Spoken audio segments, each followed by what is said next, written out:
അപ്പോൾ കൂട്ടുകാരെ, നമ്മളിന്നിവിടെ സിമ്പിളായിട്ടൊരു 4 മണി ചായയുടെ കടിയാണ് ഉണ്ടാക്കാൻ പോണത് കേട്ടോ. ഒരു വെജ് റോളാണ് നമ്മളിന്ന് ഇവിടെ ഉണ്ടാക്കുന്നത്. ഒരു ക്യാരറ്റ് എടുത്ത് നൈസായിട്ട് പൊടിയായിട്ട് അരിയണു. പിന്നെ ഒരു കുക്കുംബർ പീസ് നൈസായിട്ട് അരിഞ്ഞിട്ടു.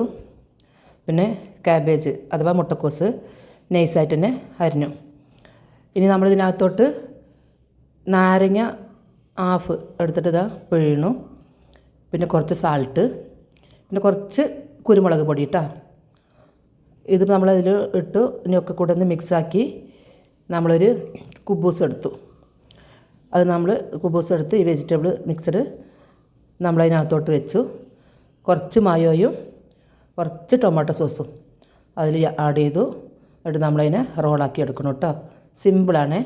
ഇപ്പോൾ ചെറുനാരങ്ങ ഇല്ലെങ്കിൽ സുർക്ക യൂസ് ചെയ്യുക. ഞാൻ സുർക്ക അങ്ങനെ യൂസ് ചെയ്യാറില്ല, അതുകൊണ്ട് നാരങ്ങ നീരാണ് യൂസ് ചെയ്തത്. അപ്പോൾ പിന്നെ കുബൂസ് നമുക്ക് വീട്ടിൽ ഉണ്ടാക്കുകയാണെങ്കിൽ ഉണ്ടാക്കാം. ഞാൻ അത് പുറത്തുനിന്ന് വാങ്ങിച്ചതാണ് കേട്ടോ. അപ്പോൾ ഇതൊന്ന് ഉണ്ടാക്കി നോക്കൂ കേട്ടോ. അഭിപ്രായം പറയണേ.